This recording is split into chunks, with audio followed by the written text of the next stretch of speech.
Welcome everyone, thanks for coming. I'm going to start by reading a prepared statement from Eugene Arocca and then we'll take as many questions as you feel like asking.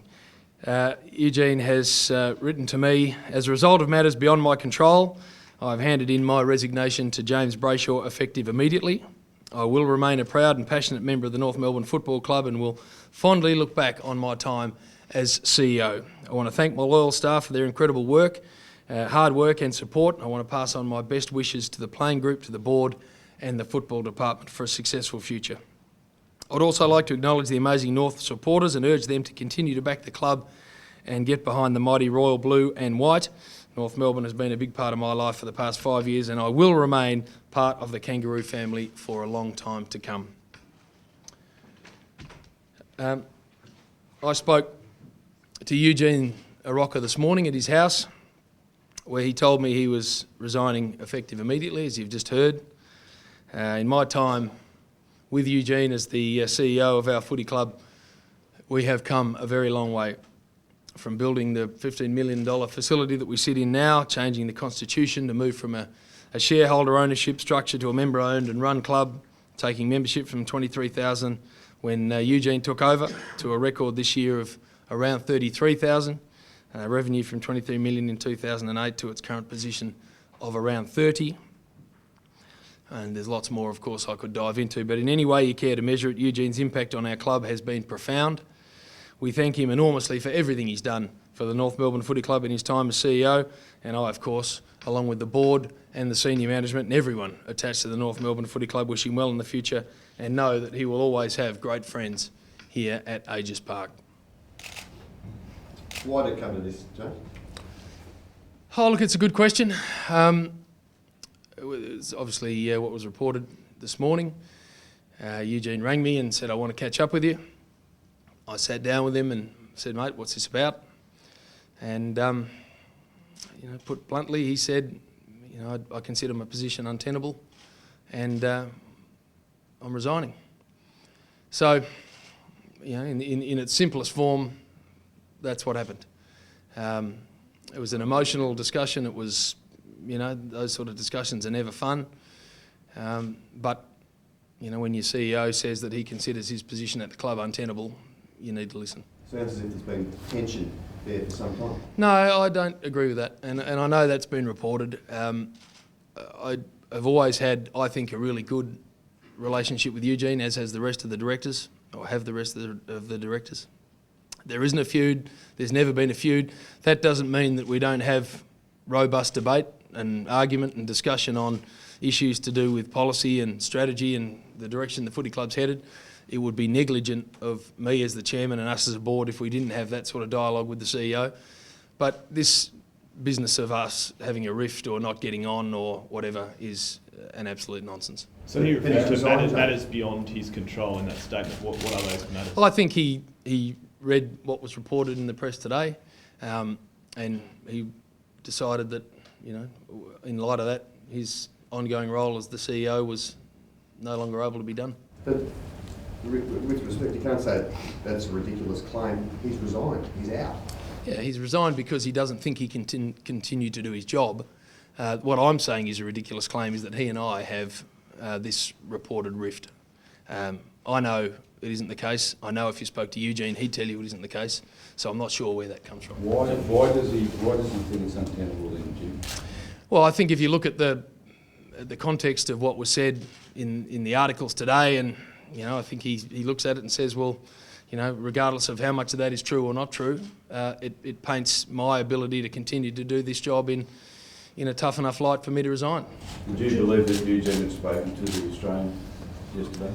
No, I looked him in the eye and I said I'd be really disappointed if that's the case. He told me he hadn't, and I know him to be a man of integrity, so I believe him. If it is ridiculous claims, so there's no street talk, James, why would you not just come out and say this is all ridiculous, a load of rubbish? Why is his job? Oh, look, I'm not going to comment on that because I'm not going to speak on Eugene's behalf. I don't think that's my job. That'd probably be a question you'd need to ask him. Does that not suggest that it is true? Oh, as I say, you're asking me to speak on his behalf and I don't want to do that. When is his contract up, James? October.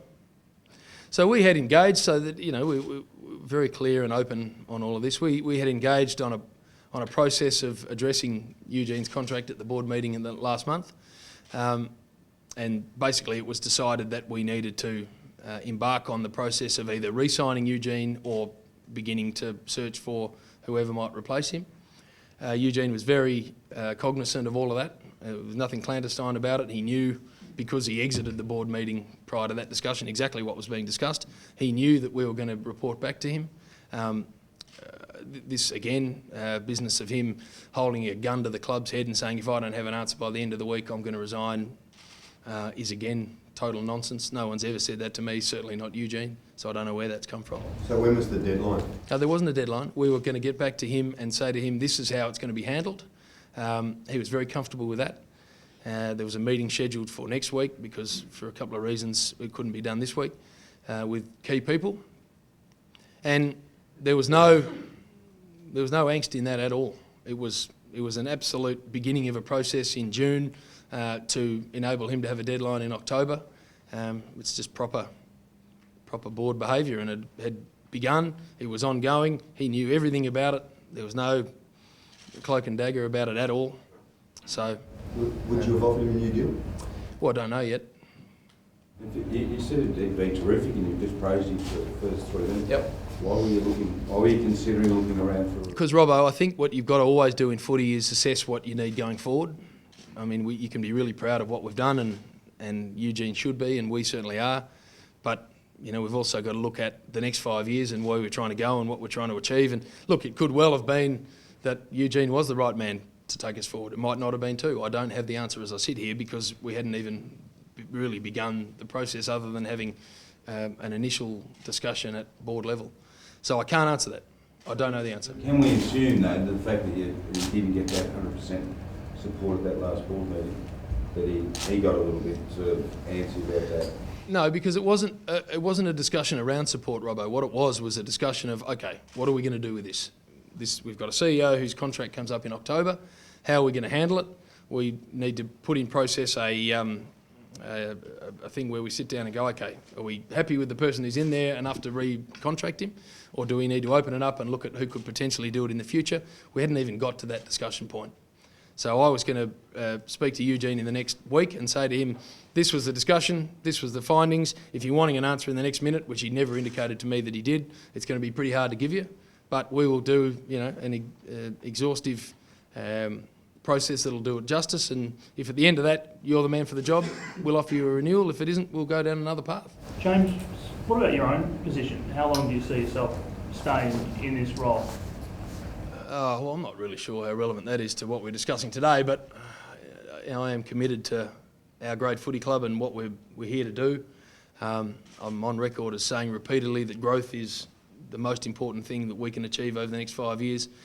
We've got a supporter base of 250,000. We've got to try and get that to 400,000. We've got to grow into southern Tasmania. We've got to grow into opportunities in places like Wyndham. We've got to keep smashing with the AFL into regional Victoria, because I think that can be really important. So there's an enormous amount for us to achieve before we're, if you like, out of the woods. And, I'm here for the long haul. You say that's not relevant, though, but surely it is, considering you're going to be now appointing the next CEO. You're obviously going to have to embark on a search for that. Kangaroos fans, I guess, might be wondering what your tenure is going to be and what your plans are long term. Well, I am up for re-election, I think, not this year, next year. So, I just said at the top, we're now a club owned and run by the members, so, you never ever take that for granted. But, I said when I took this job on that, I was committed to presenting to our great supporters and fans and members a club that was sustainable long term. And I still am. That is, for me, the most important thing. I have huge faith in Brad. I have huge faith in Donald and what we've got in the footy department. What I've got to do is provide them with an environment where they can achieve what they're here to achieve, which is win us our 5th premiership. James, you explore suggestions that Eugene and your football manager Donald weren't seeing eye to eye? Oh, Robbo, I think, again, to be absolutely honest, in footy clubs, regularly you get times when people don't see eye to eye. It's a robust environment. I think Donald and Eugene have great respect for each other. I'd be lying if I said that they always saw eye to eye, the same way I'd be lying if I said that Eugene and I always saw eye to eye. You don't. You know, it's a brutal industry, and there are times when you do need to have very frank discussions with people, and I'm sure Eugene and Donald have had them down the line. But, you know, when it comes to Donald being reappointed and recontracted through to the end of next year, that was a decision made by Eugene because this club is a management-led business. So, you know, it's not for a board or a chairman to determine who gets recontracted and who doesn't. Donald was recontracted by Eugene. I happen to think it was a good decision because I happen to think Donald's doing a very good job. But at the end of the day, it was his decision and he made it. Would you agree that this is a pretty critical time for the footy club, just given the way the team's performing on the field? There's been some poor performances, and this will give the impression, at least, of some instability. Oh, I don't think the timing for something like this is ever good, to be honest. You know, we're now going to have to find a new CEO. That's not going to be easy because, you know, good people are hard to find in any walk of life. We weren't happy with what happened on the weekend. That's obvious. So, yeah, I mean, the timing's not great. But look, again, in footy, it's all about the solution, not, you know, where we're at the moment. And we need to very quickly turn our minds to how we're going to get the right person into this position to continue to my point before, grow this club and get us to a place where we're, you know, really bulletproof and able to sustainably charge forward. Would you appoint an acting CEO? Cam Vale is the chief ops at our footy club, a very good one too. So he will step in as the interim CEO while we put a process together to find Eugene's replacement. Did you have discussions with the AFL this morning, James? Yeah. Who did you speak to? Gil McLaughlin and Andrew Demetriou. What was their reaction? Oh, They've been really supportive of Eugene, haven't they? Yeah, they were basically just ringing to say if there's anything we can do to help, if you need our assistance in any way to sort of map a path through, we're happy to help you with that. Again, Robbo, always reluctant to jump at what's written in the press because people are entitled to opinions and whatever. But you know, this business of North Melbourne being at a discord with the AFL, again, I just don't get. You know, I think we are, without question, outside of maybe the two expansion franchises, the most scrutinised club by the AFL in the comp. You know, we have their people in this building monthly, and they know everything we do. We report very openly to the executive of the AFL about the strategic direction we're trying to head in. They have absolute buy-in to that.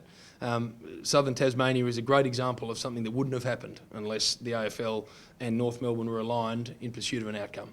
So again, why I read that the AFL are, you know, not happy with James Brayshaw or the board or the club or anything we're doing, I find it mystifying when I go to the AFL and get a completely different response, and the actions of the last 12 to 18 months show that, you know, this stuff doesn't happen unless you have total buy-in from City Hall. So it's, you know, I would have thought they might have been alarmed this morning when the chief executive goes at round 10. It's a critical position at the club. As you said, it's a management-led club. Yep. He's head of the management, and at round 10 he goes. Well, again, Robbo, that would have to be something you'd ask Andrew or Gil.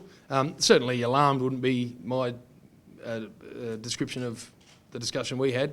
It was really around, righto, well, you know, what support do you need? What can we do to help? How can we make sure that you get through the short term well, so that, you know, when you get your new person in place and you're able to go, you're in the best possible shape.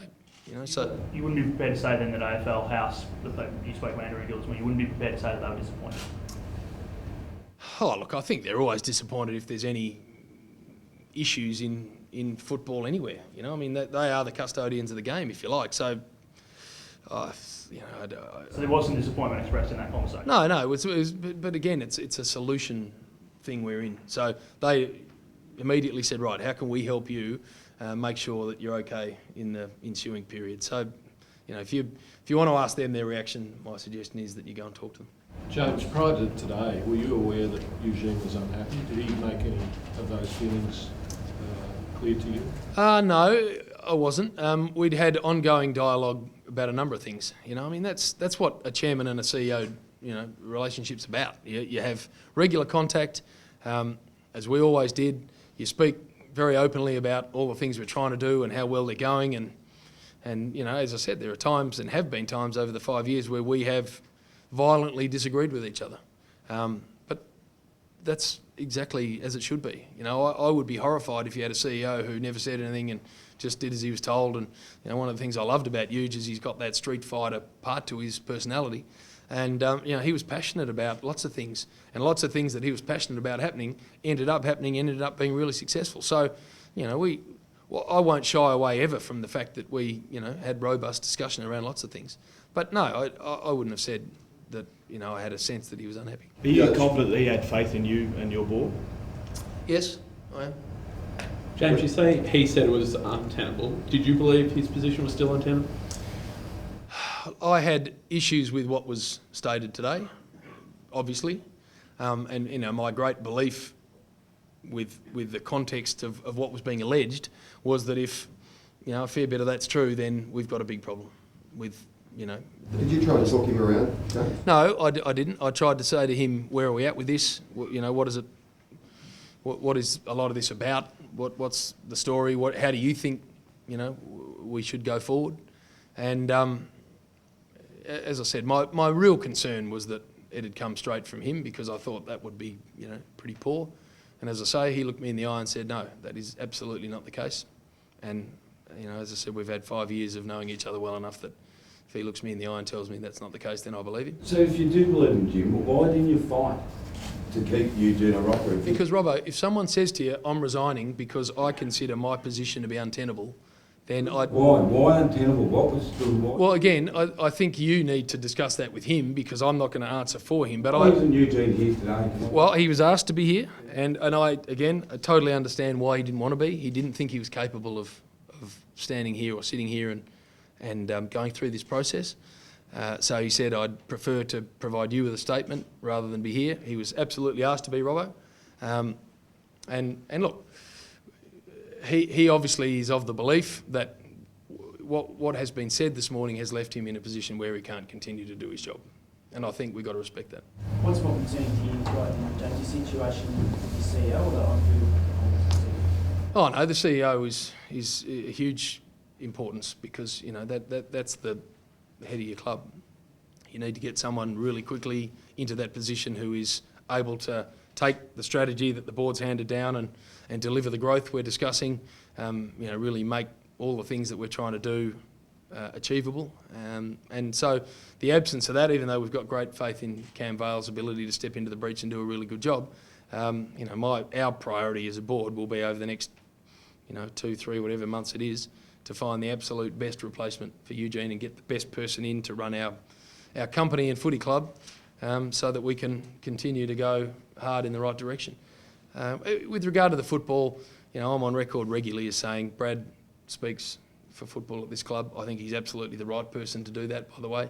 Again, people have been critical of, you know, the chairman not speaking after the weekend. Well, you know, we've got a really strong, eloquent senior coach who I think does a fantastic job of speaking about what we, you know, do on the weekends, and I think it's healthy that he does that, and that I can constrict my involvement into, certainly in the public arena, into things like governance, policy, strategy, you know, the things that boards actually are in place to do, rather than, you know, who should be doing what on field. Does it kind of make it possible to find a new CEO from somewhere within the AFL system, given his in-season now? You want someone plus before the season? No, I don't think so. I think good people are everywhere in football. And, you know, this club now offers, I think, a far more stable and far more exciting position for a CEO than it was when Eugene took over 4.5 years ago. And that's why I have enormous regard for Eugene Arocca, because when he took over at this club, it wasn't a Melbourne Cup field looking to be the CEO, you know, and he came on board. It was a real leap of faith. He delivered enormously for us, and as you know, I think what he's done in his time at this club has been phenomenal. And in terms of if you want someone from another club, could you do that, go and poach from another club during the season? I look, I haven't even thought about it, to be honest. I guess if there was someone at a level at a club, I very much doubt that it would be a current working CEO, because you know they are, you know, not sort of movable, and neither should you at this time of year. But there might be someone else. I don't know. I haven't even thought about it, to be honest. I mean, we've been working on today's issue, and you know, we'll lay out a proper recruitment process to find the best possible person, and you know, we'll be starting from today. Have you got any candidates in mind, James? No, as I say, I haven't even thought about it, to be honest. I mean, How quickly do you hope to go through the process? oh, well, you try and do it as quickly as possible. I mean, the same with coaching. I mean, if you look back upon the time when Dean resigned and Brad took over as senior coach, I think we achieved that pretty quickly, because my view was, the quicker you can get in and work out who the right person is and sign him up, the better. For me, with the search for a chief executive, exactly the same thing applies. You target who you think the best people are, you sit them down, see if they want to do the job, and if they do, and you can lure them in, then perfect, let's roll your sleeves up, get your feet under the desk and get started. So, as I say, my view of this is that right now this is a very attractive job for a really switched on executive, whereas probably 4.5 years ago, when we had a lot of that stuff still to be resolved, it was a harder sell. But now we've got a very stable club. We've got, as I said, nearly 33,000 members, which is a club record.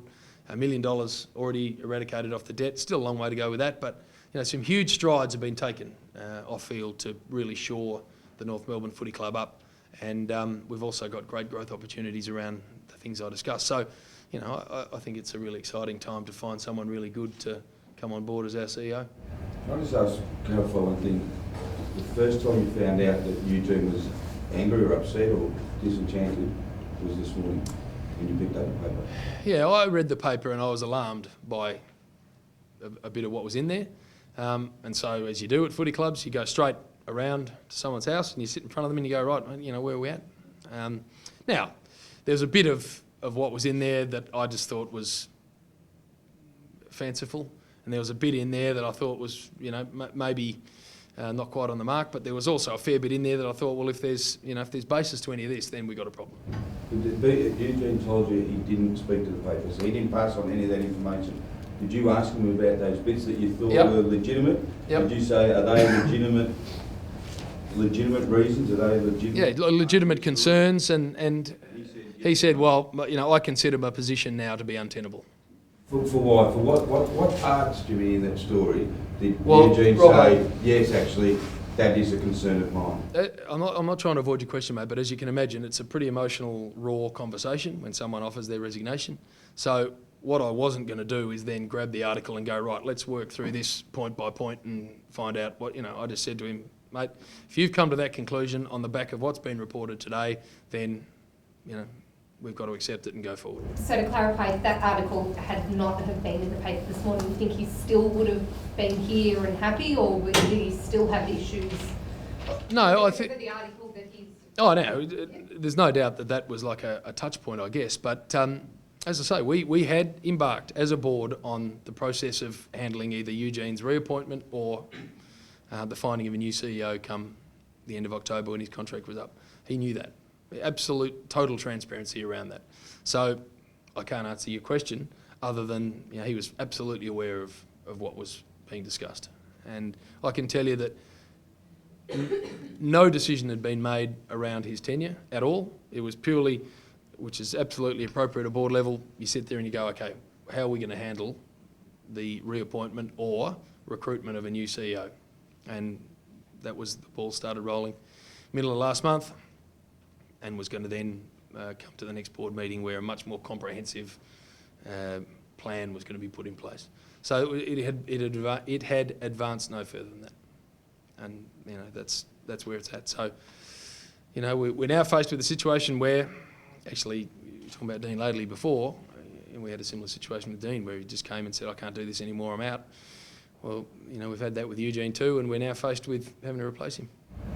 The perception is, though, Jim, that this club's in crisis. Whether you like that or not, people looking outside of this club say right now this club is in crisis. You're going to have to deal with that perception at some stage, aren't you? Robbo, I don't view that. I don't agree with that, to be brutally honest. I think, we don't like losing by 115 points.